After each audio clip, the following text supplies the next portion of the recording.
which is, to all of us, we feel a very important and very pertinent topic. I have with me Mindy Cameron, Lucy Nilsson, and Dr. Fan, and I'm going to let them explain their role in this. And Duchenne for allowing me to speak on this topic. I am a 20-year member of the Duchenne community. I have a 22-year-old son. Are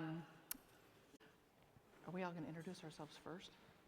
Yeah, why don't you introduce yourselves, both of you, before you get into your stories? This is Lucy is a last-minute addition to the panel because of something that has happened in the last couple of days. And I thought it was important for her to kind of illustrate how quickly situations can happen and how important it is to know what to do. Absolutely. I'm Lucy Nilsson. We have two boys. Our older son Jake is 17. Our younger son Henry, who is 15, has Duchenne. He is still ambulatory. I thank you guys all for letting me crash your panel here. When we arrived here on Thursday, he had a little accident in our hotel room and broke his femur, and is currently at Arnold Palmer Children's Hospital here in Orlando and had surgery yesterday. My husband is there with him, so I am fresh off the emergency boat. Hi, I'm Han Fan, pediatric neurology. I'm a principal investigator at Rare Disease Research, as well as a neuromuscular specialist at University of Alabama. So I'm happy to be here, and I think, Jennifer, you're first, right? Oh, no, I'm sorry, Mindy and Lucy. That's okay. Sorry. I don't know why I was. That's okay. Well, over the course of the past 20 years, I've kind of started seeing some patterns, and there's a lot of literature out there that will confirm that one of the number one things we can do is avoid accidents in the first place. If you could advance my slide. I did a little graphic. Is it up there? Yeah, can you go to the Safety Matters slide and the one after? Maybe they went to lunch. Huh? No. At any rate, for the non-ambulatory population, I think it's safe to say, and papers will confirm this, that most of these accidents are happening because of falls from a wheelchair or shower chair, or during a manual transfer when you are not using an assistive device to try to move your son. In other words, you're trying to pick him up yourself. I mean, I think it's pretty obvious you could risk injuring yourself, but there is a better likelihood that you might drop your son. Lots of boys don't really believe that they really need to wear those seat belts, and I think this is one thing I want to start by saying. A lot of accidents could be prevented if the boys were wearing seat belts, and it might only be a couple of feet. It might not be a situation that's unusual, something you do every day, but it only takes one time for them to fall. And every kind of incident like that can be pretty catastrophic. I'm a big fan of the Hoyer lift because my son's near fatal incident happened because I dropped him. I was the parent. I did not want to use that Hoyer. The Hoyer came, it stayed with its tags on. We weren't ever going to need it. We were fine, and then I dropped him, and now my son won't be lifted by hand, but it was a hard lesson. If you're in a situation where you have to not use a Hoyer and manually lift, I highly recommend that you use something like a perfect lift. There's a mother in the community that invented something called the perfect lift. It's an amazing tool. It takes two people to lift the patient, but it's much, much safer. There's something called a mega mover, which is a much more simple kind of device. Carry these things in your vans, keep them handy. You never know when you're going to get in a situation where you might not have a lift device, but it is very dangerous to be lifting these kids. And as they get older and they get more fragile, it's even more dangerous to be lifting these kids. Situations like swimming pools, bathrooms, rain, bad weather in the winter, even ramps out of your accessible vans can be slippery, and accidents have happened in that kind of circumstance. And again, it really just takes one fall to be quite disastrous. So I just wanted to start there because I think the best thing we can do is try to prevent these unfortunate accidents in the first place. So I will tell you a little bit about what happened to me. My son is 22 now, but when he was 14, we were at a power soccer tournament. I tried to transfer him from his power soccer chair into his regular chair, felt like I wasn't going to be able to make the transfer, and called for help. A lot of people were in this auditorium, a lot of people came to help, and we placed him on the ground. I had no idea that we may have injured him. He did kind of cry out a little bit, but you know, there were lots of strangers coming, and it was a kind of a hectic situation. We didn't even know he had a fracture. That night, he acted kind of strange. He was restless. He didn't want to have dinner, really just wanted to go to bed, and then had an extremely strange night. I remember the night he wet the bed. He had never, ever done that.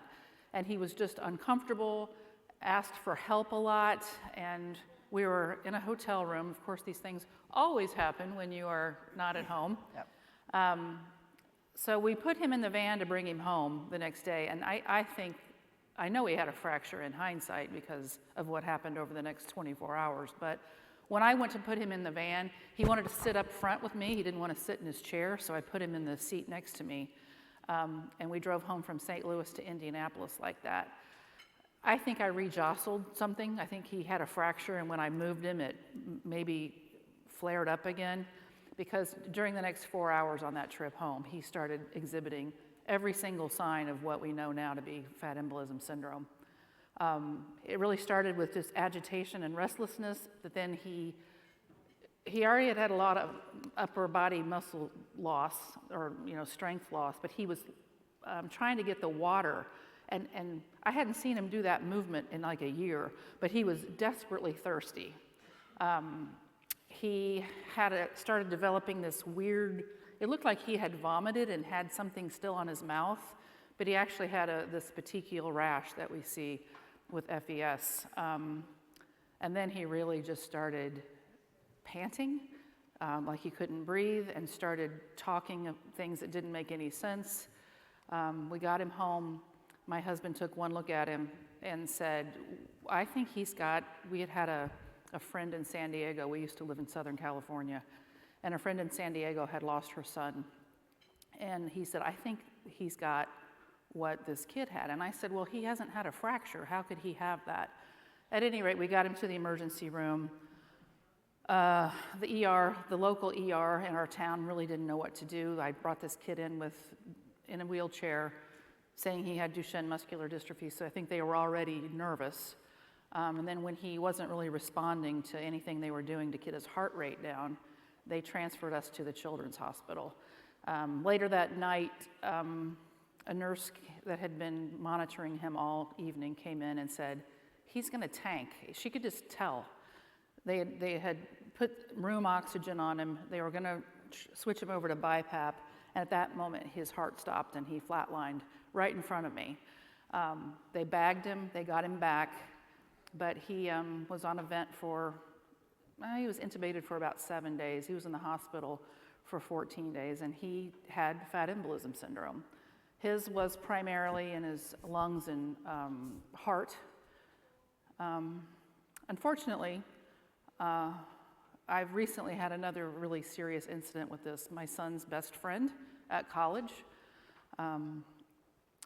fell 11 weeks ago. Fell coming down off the handicap ramp, did not have his seatbelt on. He has what is called cerebral FES now, and even though he has been extubated and his heart function has returned to normal, he is non-responsive. And we don't really know what that looks like. The other interesting thing about this kid is he doesn't have a fracture. He's got fat emboli throughout his brain, so we know he has FES, but there was no fracture in this case. So this has been a real learning exercise. Even this has happened since you asked me to be on this panel. The other interesting thing was his mother was our respiratory therapist when Chris had this incident. So this is a family that we've known. His mother is a hospital employee. She works in the ICU unit at a children's hospital. So I mean, this happens to everybody. I do want to let you know that he did recover, and he is now a college senior. These are some pictures that I took. The picture on the far left is in his power soccer uniform. He had actually already sustained the fracture at this point, but I didn't know it. But you can tell he looks pale. He's kind of trying to smile. This next picture was about 24 hours later when he was in ICU and had been put on a ventilator. The middle picture is during recovery. He wasn't very pleased about being in the hospital. Then his high school graduation in there in the last picture, he's a senior in college, living on campus in the dorm.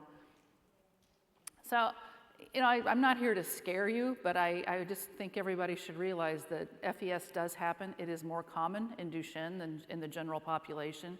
This does happen in the general population. It's way more common in Duchenne.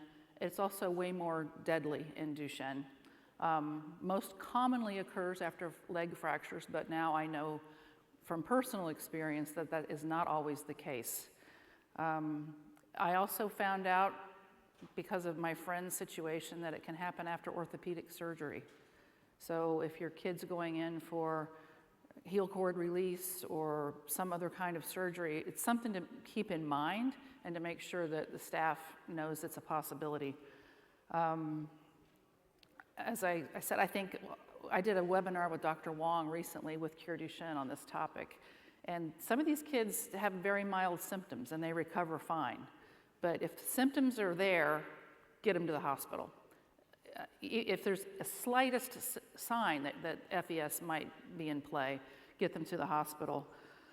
Unfortunately, now I also know that this can cause long-term brain impairment. I personally know of 2 kids that have had brain impairment. The first kid did recover fully, but it took a long time, like over a year. And I'm really hoping that this is going to be the case for this other young man that I've really love and have gotten very close to. And I have also learned recently this doesn't always, I think we associate fractures with steroids, but FES happens in boys with Duchenne that aren't on steroids as well. So I wanted to let you know, and I think Lucy probably has more pertinent and more up-to-date information on this next slide. Things that these were all just from the top of my head, things that I would recommend. Try to stay calm, try to be prepared, try to gain as much knowledge, just like anything else with Duchenne that you're hearing about. Knowledge is power. You can't ignore some of the complications that can come with this disease. When you're calling for an ambulance, make sure they know the kid has Duchenne, that if he's older and he's more fragile, if he's got contractures, if he's using a wheelchair, all these things are helpful for ER staff to know. Grab whatever you can. We're going to hear a lot about having emergency measures in place, but the bracelets that Cure Duchenne provides, links to papers. Sometimes it's very difficult to convince ER staff that this is what's happening because they've never seen it. They don't know how to treat it. This is another issue with FES is we don't really know how to treat it except supportive care. What else do I have in here? I think you all probably have your medication lists handy, but grab things like if they're on, say, Emflaza or Agamree, things that aren't going to be available at the hospital. Make sure you take those kinds of meds if you think about it. The most important thing is to get them to the hospital. I really recommend that you stay with the patient because ER staff, again, does not know about this condition. And it's really a lot for us to expect that every ER team across this country is going to know what Duchenne is, what FES is. It's not going to happen. So, you need to be the expert here. So the only way to really do that is to stay with the patient throughout the immediate crisis. Big important thing that we've learned just this last couple days, use your community. There are members of this community that have gone through it, that know what to do. There are a multitude of doctors that are they're not standing by, but they will be there. Our doctors in this community are incredible, and they will respond when one of our kids is in trouble, for sure. Absolutely. And I'm going to pass it over to my friend Lucy. Lucy and I have known each other for 13 years? 13 years. Yeah. Mindy was the first you don't have slides. mom. I don't have slides. This was all new. Yeah, you're an add-on, yeah. Mindy was the first Duchenne mom I met. I call her my mentor mom. Yeah. And basically what she has here is kind of what we just went through. And this is actually the second femur fracture my son had. 2 years ago, he broke his right femur a week before we were coming to this conference. And this time it was his left femur, and literally, you know, he's ambulatory. He got out of his chair after we were at the pool getting ready for the welcome reception. His foot got caught in the towel and he went down. We heard a pop. It did not go well. And exactly, he has one of those bracelets. He doesn't like to wear it, so it's at home in California. But as Mindy said, it is your network, because when this happened when we were at home in California and at this, the first thing I did, well, this time I called Jennifer because she was here, but just whether it's the doctors, whether it's your fellow moms, dads that you're in touch with, call anyone, get advice. If you know someone that had a similar thing, reach out to them, because really that is the advice that I've taken to heart, and following these steps here. I'm a firm believer in being polite but persistent with all medical staff. Again, don't assume they know. Here it was very interesting being in a hotel. Obviously, security came first. They called the paramedics, and I will say, I am always like, hey, let's everyone calm down and take a beat and see if he's really hurt or he's just stressed. And every time I've been told, call even the paramedics, call us. That's why we're here. Call us. Because time is of the essence, especially in a femur break. And they're gonna know how to safely move him rather than us trying to pick him up and put him in a car, in which, to your point, we would probably make it worse. So do not hesitate to call the paramedics. And again, we have photos of all of his pill bottles, because we put all of his medicine in a little case. Well, they want to see the actual bottle and what all the descriptions are, especially of the Influenza or Defalcicort. So we have photos of every single one of his pill bottles. They were like, oh, this is great. They asked us when the paramedics got here, what hospital do we want to go to? And I'm like, UCLA, but that's in California, so I don't think we're going to make it there. Know the trauma center when you're traveling. You know, I know it's kind of, you think, oh, it's not going to happen, but just in case, you know, we had to stop and kind of take 5 minutes and strategize with the paramedics and the hotel staff of what was going to be the best location. And it wasn't the closest one, because the trauma center is 20 minutes away, and that was going to be where he needed to be, not the hospital that's 10 minutes away. And we didn't want to have to move him again. And then we were able to, Dr. Castro happened to be here. She offered to call, the doctors connected with her. Our medical team at UCLA contacted with, and the medical team here, by the time they had 2 anesthesiologists on Henry and the orthosurgeon, and they made it very clear to us that they had talked to everybody. Everybody was on the same page. They made us feel comfortable and gave us the timeline. They were able to do something that our children's hospital in Orange County and UCLA can't do. They accessed all of his records. They were able to see UCLA, CHOC. They saw some of the clinical trials he's on. So the surgical assistants there said, we have more information on him than we've ever had on a child, and we can see what his heart is like and what his pulmonary function is at. So having that information, they, you know, we're rule followers, so they commended us saying, you know, thank you. We have a lot of people in here that have a medically complex child, and they're like, oh yeah, we haven't seen the doctor in 2 years. So, you know, I said, we do what they tell us when they tell us, and by doing that, they had all the records that gave him the best outcome. He had surgery yesterday, and I'm happy to report he's doing very well today. That's my husband's there, that's why I'm here. They may actually release him today. He's got FOMO. He's like, what is everyone eating? Are there Legos? But it was also remaining calm, because I'm fortunate that it's both my husband and I. He freaks out, so I remain calm. You know, I keep him, he's the pit bull, don't let anyone do anything to Henry, but I'm the one that kind of remains calm, asks the questions, gets a hold of people, so it's helpful if you have that as well. And now, obviously, getting home is going to be a whole subject for Monday, I guess. But we did also, they were very good, because when he had his first femur fracture, he did have the fatty embolism syndrome. after the surgery. And they didn't want to believe me at first. And I kept saying, you know, he's not waking up, his heart rate's not up, he's very confused. And then finally they treated him and they were like, oh yeah, you were right, he did have that. We haven't seen that before. So again, advocate for your son. This time, we were very clear on the stress dose of steroids. So they gave him some the night of the accident and then some after surgery. And I think all of that has helped with the best outcome possible that we have going as of today. That's a great segue for Dr. Yes. Can you hand her the clicker? Thank you. So Lucy, what was the first thing that comes to your mind? Like, I'm just kind of putting Horror? myself in your shoe and just thinking, once you realize, oh my gosh, he fell, he must have broken something because I heard a pop. Yeah. What was the first thing that came to your mind?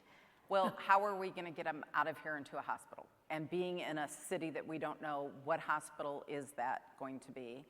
And, you know, we would have just called 911, but that's the other thing too. In a hotel, call security, because security will get 911 and they have to escort them and they take them in through the back and handle it. But I think it was just, okay, what are we going to, it was the triage mode. Sure. What are we going to do? What do we need to do next? And given that we were in a foreign area, like I said, I called a friend to say, hey, what are your thoughts? What should we do? Given that we're in this location. But my first thought would have been the ambulance. And you had mentioned medications pictures of the bottles, of the pill bottles and the boxes. Did any of those, you brought those to the hospital with you? We did not when we went at first with the ambulance. But I came back, the hotel came and got me and brought me back, and I brought his BiPAP machine because they asked for that for surgery. He just started on a BiPAP in April, and they were asking us the settings, and we're like, I don't know, it's on the machine, and they said, you have the machine here. So I came back, I got his BiPAP machine, I picked up the medications. We had the pictures with us, obviously, of the medication bottles, and we already know who to call and everything. But yes, if you have the time to grab any medications, because they want that there, as well as grabbing, if you have a BiPAP or something that you know they're going to need. Okay, all right. Well, thank you so much. Sure. It's unfortunate, but I think it's fortunate that you're here and explaining and sharing your experiences with everyone. Make your here. mess your message. Yeah. Yes. So I'm Han Fan, I'm a pediatric neurologist, and I've been an MDA clinic co-director, and currently my biggest role is the principal investigator at Rare Disease Research, which is a independent clinical site that does primarily clinical research trials.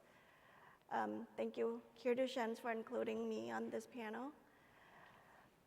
So what classified as a medical emergency in our boys, in our kids, right? It seems to me like everything is an emergency, I think. You know, it's too hot outside, make sure they drink enough water. You know, they're out in the sun too long, let's get them inside, get them hydrated, trying to avoid rhabdomyolysis. You know, those are, I think, it's challenging to keep all of these kids from their daily sort of bodily injuries or trying to keep them safe. But you know, they're still kids, and I was just talking to Ryan earlier where Jacob keep on wanting to go up on the slides, and he's like, no, don't go up, let me carry you up. And you know, of course, he's being a boy, he's gonna go up. So I think, you know, in terms of medical emergency, it just depends on the age that you're at, the phase you're in, and there's all kinds of emergency across the board, right? But fat embolism syndrome is one that is a true medical emergency, and I like to go over some of the signs and symptoms and things to look for so that we don't miss it. If we do miss it, as you can see, it can become detrimental. I think Christopher is pretty close, I think, if you didn't get him to the hospital in time. We should have taken him to the hospital in St. Louis. I mean, in hindsight, well, my son wouldn't have survived it if we had not been in an ICU when his heart stopped. It's a miracle that he survived. And, you know, I didn't want to I know I'm not here to scare anybody, but we have lost many, many boys in this community to FES. So what is it about fat embolism syndrome that, that's causing all of these detrimental effects, right? You can have fracture on any bones or sometimes not even physical or visible fracture that you can see. Mindy has tremendous experience and personal experiences that she'll tell you that even if you don't see a visible fracture on the x-ray, you can still see the sequela of fat embolism syndrome.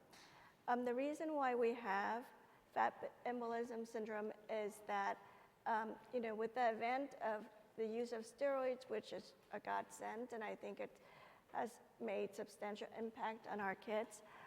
But along with that, there's many side effects. And as you guys are aware, that osteoporosis, osteopenia, or just simply thinning of the bone can be, or has been, and universally all of our patients and our kids are that they have thinning of bones.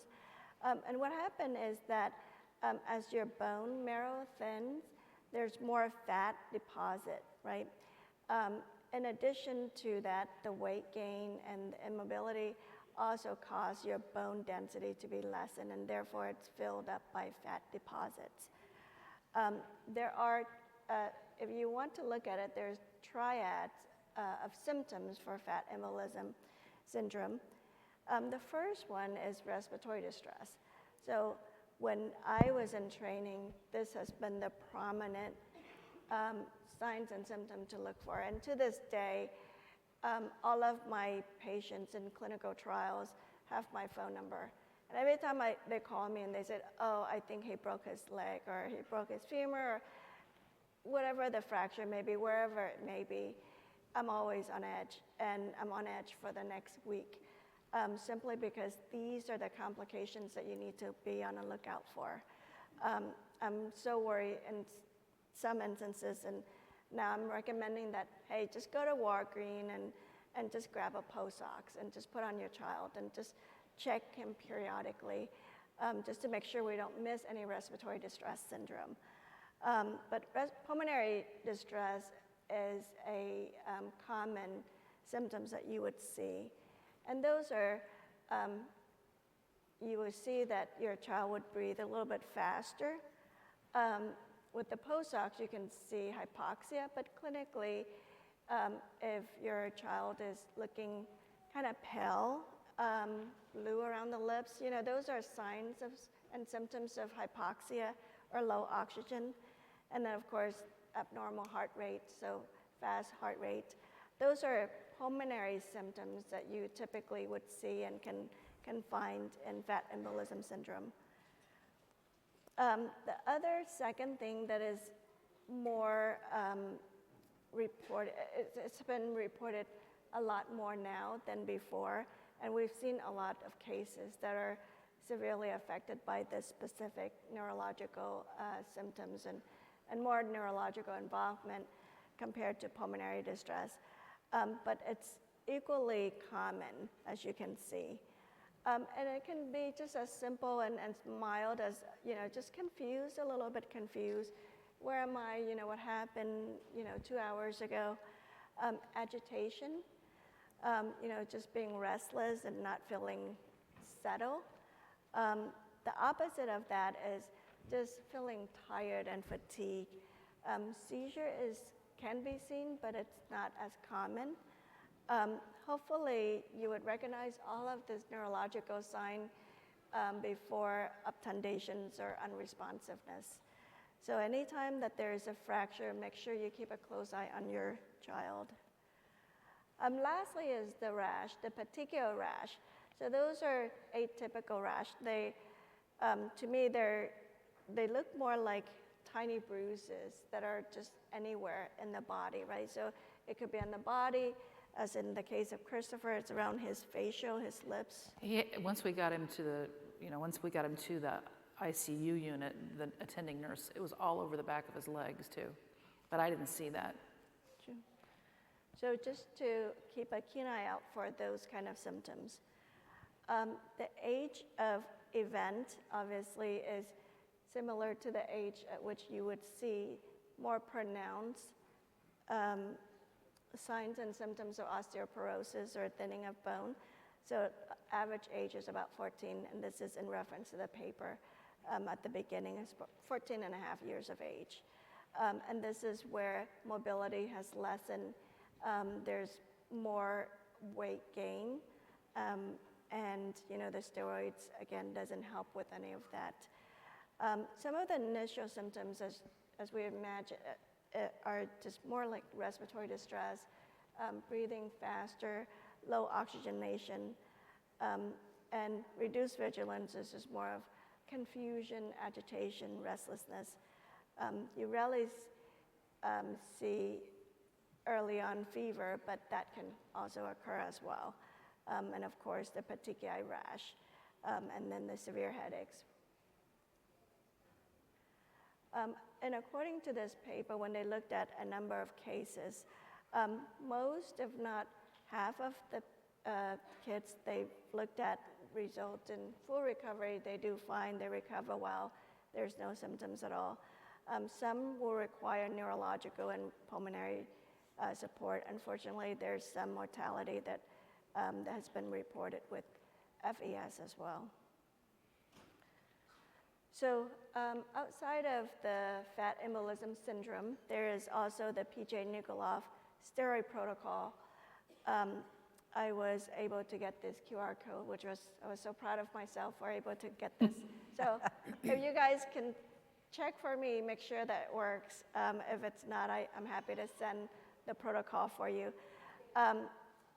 In this, and I just recently looked at this again for this presentation, and I can't think of how helpful it is for everyone, even clinicians. So when you guys call us, don't expect your physician to rattle off their head about the dosing and how to wean and how to start and how to stress dose. I, myself, always have to refer to this just because just want to make sure that it's correct and make sure that we're dosing correctly. So a number of tables that are helpful in this paper. So when they're talking about steroids, there's a number of different steroids, right? So cortisone, hydrocortisone, deflazacort, prednisone, and now we have vamorolone. But any of this list on the table on the right-hand side is considered to be steroid. And let me see. So the top table, so those are equivalent doses in adult versus pediatric. On the left lower table, those are dosing that you can consider, whether it's minor procedure or major procedures or just some kind of emergency, and what to do. So if you have this handy, if you just save it onto your phone, along with the medications and all the contacts, and you would feel equipped when you are in dire need or in any kind of emergency. So this is very helpful to have. So did the QR code work? Oh, okay. Good. All right. So that's my part. Next is Jennifer Wallace. I think that we have a close-knit community, and I'm sure all of your physicians are in close contact with you. And if not, there's patient advocacy group like Cure Duchenne's, which have great resources as well. But I don't mean to scare anyone and make you guys feel like you're alone. There's always people to help. Just call Mindy. Or Lucy. I have Mindy's cell phone if anyone knows it. Is her phone number in that QR code? Yeah. I should add that. Actually, I have been contacted a multitude of times, but now there are, but when Christopher had it and recovered from it, Jennifer had known Christopher since he was 4. It was a very stressful time, but so many more parents know about it now, and so many people have lived through it. So there are quite a few parents out there that would be able to help you at least get in contact with a doctor, tell you their experience. You know, another thing that other parents can do is they can, okay, I'll look up the research papers, I'll email them to you, because a lot of times you do need to prove you know what you're talking about, and there's nothing better than some research papers to back you up. So if you go, you know, you're telling them this is what it might be, they're saying you're a hysterical parent, we are ER staff, we know. Anytime you can provide them with some scientific evidence that yes, this is something they should look for is of great benefit. So your fellow parents can help you find that stuff. They can, if you don't have a doctor's number, if you don't have Jennifer's number, if you don't have Dr. Fan's number, there's a lot of people out there that know and can. We had every doctor across the country calling. We had, at one point, the ER staff were like, who are you? We have had every person. Dr. Wong was calling, Dr. Byrne was calling, Dr. Nelson called. Finally, honestly, the reason they found it in my son is because Dr. Fender said if they can't do a brain MRI to see these fat emboli, which they couldn't, he was too unstable, have them do a bedside ophthalmology consult. And when they did that, they saw all the fat emboli in his brain. So that was one test they could do. And as soon as they saw that, but they had already started to believe me at that point, just because all these doctors were calling. So it's an amazing community. And there's a lot of new people here. It's an amazing community. It is. I've been a part of this community in my own way for many years, and I am glad that I've been here long enough to see the tides turning on this. The day Mindy called me when it happened to Christopher was still the days of my heart sunk when she told me what was happening. And I'll cry right now if I continue to talk about it. But I'm glad now fractures keep happening, emergencies keep happening, but I don't have the same reaction. Lucy called me on Thursday, and I sent her every document, give this one to the physician, and you read this one, and give this one to the orthopedist. So we're not in that same place. And I think you've heard from all of us, our intent is not to scare you, but the rhyming words of making you aware and prepared, so that when you're in an emergency and it's hard to think straight anyway, you can go, I know what to do, or I know who to call. So that's why we're here. So there's I don't know what slide you might be seeing right now. There's this phrase that I put on here is preparation is the key that unlocks the door to confidence in times of medical emergency. Because we're talking about scary conditions, but even when it's not scary, it's hard to remember or feel confident in what you're telling doctors. And so we're trying to give you the keys to feel confident in these situations. So what I would say is the first step is you have to make a plan now when there's no emergency going on. So sit down and answer these questions to help you through what your plan is going to look like. Where might an emergency occur? On vacation. On vacation, it's on the next slide. But honestly, anywhere. So think of the different situations that you currently have in your life, and as new ones come up, make a plan for those as well. Who should be involved in the plan? Who are your primary people that are going to do this? And how will the emergency plan be initiated? And that one really comes key when you're talking about workplace or school. And what info does the team need for this plan? So that's where you just start with just trying to make your plan, start giving yourself some bullet points along these lines. And then like we know, emergencies can happen anywhere and to anyone. So prepare for the different locations and the people that might be involved. School emergency plan, get it in writing. Same thing with workplace emergency plan. I am overjoyed every time I hear one of my guys has got a new job, and then we're like, okay, what kind of office building is it in? And that needs an emergency plan too, because if there's an emergency, you need to get out of the building as well. So an emergency plan in writing at school and at workplace. And in school, it's really important too to have this as part of your IEP. It should be in writing as a legal document of what's going to happen, who's in charge, have a primary and secondary person that's in charge, because what if the primary person gets injured in this emergency that's happening and you need a secondary person that is going to take over, or they're not there that day, they're absent from work. So, And every year that you have this IEP meeting and you're renewing the IEP, review the plan with the new members, the new staff that's there, and where its permanent place is on campus so everybody knows where they can find it at any time.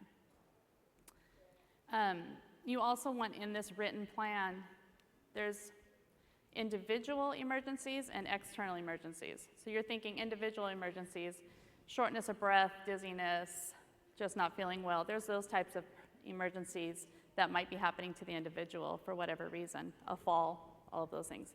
But then there's also external emergencies, you know, a fire, intruder on campus. I'm in California, we have earthquake drills. So there should be a plan for what will he do if he can't get under his desk and duck and cover just as all the other students are doing. What's the plan for these different scenarios? Sorry. And then the family's plan. So you have a plan for at home. What happens if we're at home? What happens if one parent's at work and the other one's at home? Those sorts of things. Visiting other homes. So just, you know, in general, if we go to an aunt and uncle or grandparents' house, here's our plan. Are the boys at college?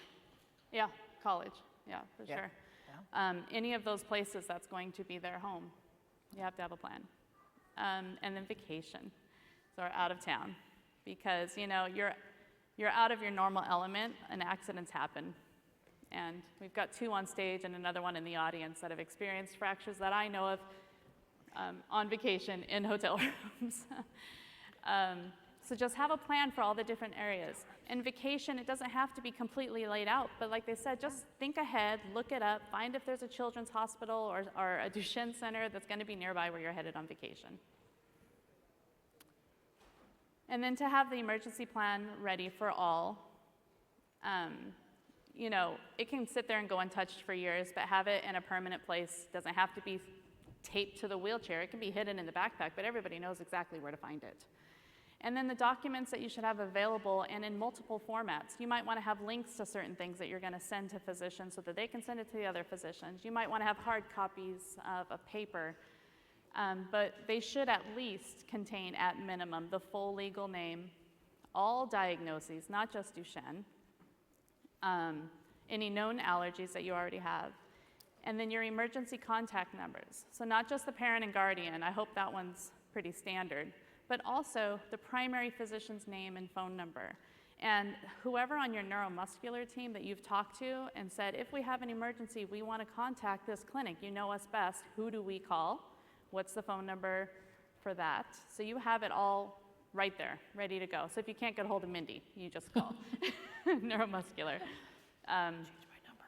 And then there's Duchenne-specific emergency care documents. There's several out there on cureduchenne.org. We have a tab for emergencies, and on one tab it says for families. And that's more in, you know, regular language, layman's terms, so you can understand what these emergencies might be and what you're looking for. And then there's a tab that says ED staff. That's for emergency department staff. And that was written by a physician. And so another physician should be able to read that and understand really what all of that wording means. So that's the one that you would give to them. Also, if you can get into your emergency documents, they're updated cardiac and respiratory tests, because they'll probably undergo those in the emergency room, and they'll say, the ejection fraction's only this, or the respiratory is this. Well, you need to know what your baseline was, because they may have already been at that level, or maybe that really is a significant outcome that's happening during this emergency. And then any other pertinent information. You guys know what else you might need to include that physicians would need to know. And like Mindy said, I'm not throwing it at you, I promise. Mindy said at college, we have caregiver staff come and go, but there's a lot of times in their young adult and adult lives that they may not have everyone with them that knows all these details. So they have to have somewhere with them that an emergency department staff could find that information if they're unable to report it for themselves. Yeah, we had a long talk with the dorm staff, the fire department. He's got a GPS locator button. If he were to have an accident, if he could just press the button, they can find him. ER staff can, or emergency staff can find where he is on campus. We had his RA come in. But I mean, there are some instances. Here's a good one. How, I think it's our instinct to take these kids to the ER no matter what. But say they have a cold. How do you start assessing when things are starting to trend in the wrong direction? We have a pulse ox at home. So that's one simple way. It's $15. Order one from Amazon. You can at least get a sense if their oxygen saturations are dropping. Cough assist, BiPAP. That was a great one. We didn't have our BiPAP. We had to go home and get it. Should we all be having suction machines at home? If they start really getting congested and a cough assist isn't working. We also know from experience that once you go to the hospital, you're going to be there for a while. Yeah. And sometimes it's usually the best case scenario. I don't want to tell people not to go to the hospital, but sometimes you don't need to go to the hospital. How do you kind of tell? We've also had a lot of more sudden cardiac events lately. What are some of the signs that might indicate a boy is having an arrhythmia? So I think you guys know your child or guy or boys well, and you know when they are out of sort, right? And I think we've only mentioned 2 potential medical emergencies, but there are cardiac emergencies, and there's other emergencies that we may not be able to cover for the entire durations of this panel. But trust your instinct, trust your gut instincts, and call your doctor. Whenever you're in doubt, call your doctor, call a friend, call a colleague, or anyone that you know. And I have Mindy's cell phone if anyone wants it. But I think, anything that is out of the ordinary, and I've had parents who call me for random things, and I don't mind it at all. I think it's best that you run things by professionals, medical professionals, or your friends, as opposed to, let's just wait and see, because you never know when bad things can happen. And this is not all to scare all of you, but I think it's being prepared would make things a lot easier for everyone. But yeah, I think just reach out. Anything that's out of the ordinary, your child looks a little bit off, please call. I think that's the best way to go. Our primary care doctor has always told us in regards to Henry, when in doubt, let's check it out. He said, we'll call and he'll either say, come in. You got the sayings, man. Yeah. We'll bring him in and we'll check him out. Sometimes he's like, go straight, is it an urgent care or is it an ER visit? So he'll direct us, or even if we go in and he goes, yeah, it is just a cold, it's better to be safe than sorry. And even on Thursday, we're like, oh, maybe he's just worried because he's been through this before. Maybe it's not that bad. And we're that was me. We know he has to go to the hospital. Yeah. Like, he wants to be here, but we know he needed to go. I think it's too, coulda, shoulda, woulda. I'm going to start using your rhymings and your sayings. Okay. I beat myself up considerably after I dropped my son and he flatlined in front of me. I dropped him. A missed seatbelt. We are all trying our best here, and you've got to have some grace for yourself too.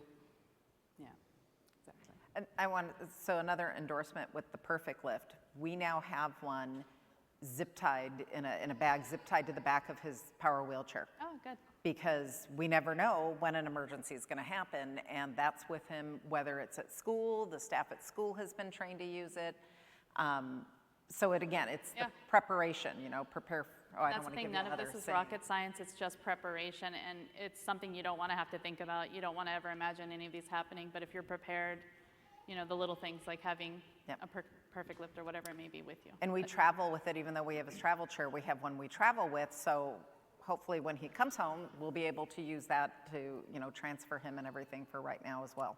And as we're talking about these boys gaining independence and having their own lives away from their parents, the older guys need to be emergency trained too. And They need to know who to contact, and if they are incapacitated and they can't do that, I think this emergency system, smart home devices, Alexa, call the ambulance, call mom, call, all those things are tools that we can use. Absolutely. And I forgot to mention that. I had it on a slide earlier, meant to talk about when you're making the emergency plan, it's not just figuring out which teachers or other family members are involved, but getting him involved too, so that he can recognize an emergency and let you know and advocate for himself. If you're not in the room, like you said, stay with them at all times. If you're not in the room at the hospital, he can say, actually, maybe you should ask my mom first, or whatever it may be. So. And sometimes it's not possible to accompany your kid to the, you've got other kids at home, things happen. If you can stay with them throughout the immediate crisis, please do so, because no one can advocate for them like you can. Yep. But we're not just going to tell you all this and leave you alone. There's documents and resources to help you do this preparation. The medical ID bracelet that's been referred to is called a MyID medical bracelet. Duchenne offers them for free to anyone with Duchenne.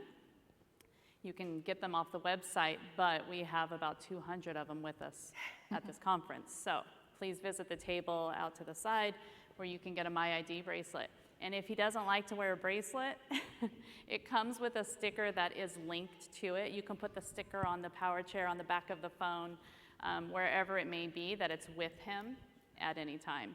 So it comes preloaded with Duchenne information, very specific to Duchenne. Emergency documents are preloaded on it, and then you personalize it by adding in your name, your allergies, diagnoses, and such. And it has a QR code on it, so emergency staff will scan it, and they'll be able to read all of this information. So get one of those if you think that would be useful to you. I mentioned the emergency information for emergency department staff. There's also emergency care considerations for people living with Duchenne. And then there's more specific ones when we're talking about fractures and fatty embolism resources. So there's a fracture management for Duchenne, which if you read it, you'll understand our acronym RARE, for it's Ready, Act, Respond, Engage. It'll make sense once you read it, but we like that it ended up being RARE. And then there's a webinar that was also referred to that Mindy was on. It's called Ask Me Anything, all about fatty embolism syndrome, and that's on the website as well. So this is a very large QR code. If you'd like to scan this, and if it pulls up on your phone, hit the little bookmark icon at the bottom. Well, if you have an iPhone, I'm not sure how the other ones are going to work. To save it as a bookmark and name it something that you will remember when you're looking at your bookmarks in the emergency department. So DMD emergency or something like that, save it as that. This page we created for this panel specifically, it has every document we have discussed. So it has what to do with a femur fracture, what to look for in fatty embolism syndrome, PJ protocol, thank you, steroid protocol. All those things are on this page. So I'm hoping that that's helpful to all of you. Anything else, panel? Questions? Jennifer, will you talk a little bit more about after surgery, after incident? What kind of PT can they do? Yeah, so we tried to keep this panel towards the emergency part. If there is a femur fracture, the emergency part is it fractured? Watch for fatty embolism syndrome, all those things. But once that is all settled down, which might happen pretty fast in a couple hours, that's the E in RARE. So engage is talking to the orthopedic surgeon, discussing options, especially if you're talking about someone who is still ambulatory and your goal is to maintain ambulation after this fracture is resolved. There's certain things that are now protocol for fracture management of the legs. And like, for instance, if they're appropriate for surgery, it's recommended that they have a fixation of that fracture surgically so that they can get back up on their feet sooner than if they were casted. And we know that 6 weeks of downtime or whatever used to be the norm is a long time to be off your feet and then try to regain walking after all that downtime. So we do have protocols on that. There's also on that link is a published article by some physicians at UCLA, and Doug and myself were co-authors on it. talking about what to do in cases of fracture in Duchenne. Thank you. Does anybody have any questions? We have a couple minutes. We hadn't planned on having extra time, but if there's questions, we could probably take some, but I'll have to repeat it because I don't think we have mics in the audience. There's the hand. Yeah. There's the 555. Jennifer. Yes.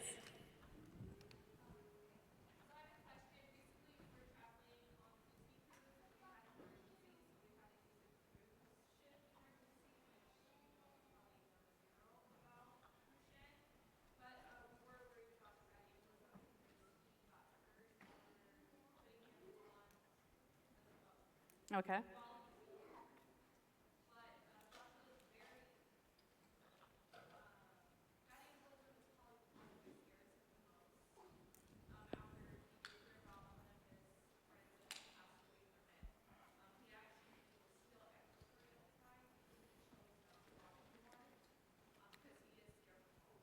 Okay.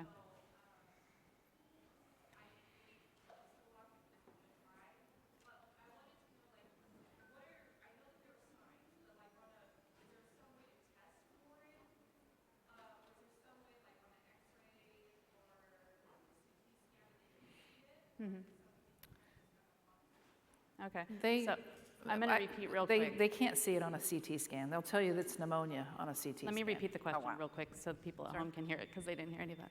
Oh, I think I'm still mic'd. No, they didn't hear her. Oh, she wants to know if there's any tests for FES, and they can see, I mean, they show up in MRIs. If you see something in a CT scan or an X-ray that looks like pneumonia and you are pretty sure it's not pneumonia because he's just fallen, I mean, it doesn't make any sense. We were even told, well, we can't see anything, but he's got these little dots all over his lungs. It's multifocal pneumonia. That's what they said. And I'm like, no, okay, you see little dots in the lungs. The little dots are a big sign, whether they're in the brain, behind the eye, in the lungs. The heart starts becoming affected because it's trying to, I'm not a scientist, but I envision this as it's trying to, the lungs are blocked with these little fat emboli, and the heart's having to push harder. And over time, the heart will become affected. But Christopher's heart was very enlarged on the right side, I think, and it went back to baseline within about 6 weeks post-accident. So he fully recovered, and There's a functionality on CT scan that can detect pulmonary embolism. So when you take your child into the hospital and you say, I am worried about fat embolism or pulmonary embolism, there is a function on CT scan that they can turn on and to detect that. Because, yeah, I think what you see on CT scans are really non-specific. Oh, is this pneumonia? Is it not? And it's not helpful. But I think if you use the word specifically pulmonary emboli, there is that function on the CT scan that they can look at. Mm-hmm. But you know, you brought up a good point about the cruise because you get terrible internet on the cruise. Yeah. So I mean, cruises are huge. The boys love them because, and families like them. They're easier trips because you don't have to pack and unpack. But I would definitely, if I was going on a cruise, take a folder and put that paperwork in it. We have 1 minute. Okay. Yes? So let's say you identify to the emergency department that this is an issue. What if they still, like in case you said you're on a cruise, what are they supposed to do so that you know that it's actually being addressed? So she's asking, what if you are an Treatment? emergency department? Like, what are you supposed to do if they don't know what this is and you're trying to explain it? Or how to treat it. Okay. There's very little literature out there about how to treat it. There is a paper, and I meant to put the QR code. Actually, my son is patient number 1 on this paper. It does talk a little bit about what they did to, push fluids. They did a lot of, what do you call a kidney, like Lasix, to try to get his kidneys working again. And when his kidneys started working again, his urine was full of blood because the body was starting to shut down. It was like clogged. Everything was just gummed up with fat emboli. So there is a little bit in that paper. and you have that paper about what they did. Fortunately, this is the same team that is now helping my son's friend. So they do know how to treat it, but it's mostly just supportive care until it Dissolve. that diminishes, and eventually these fat emboli just dissolve and it goes away. It's a bizarre phenomenon. Well, thank you everyone for your attention, and we hope this helps you. If you have any questions, please reach out though.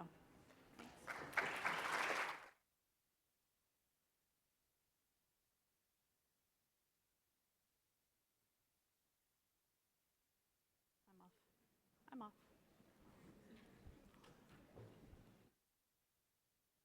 Job. That's okay. Hello, everyone.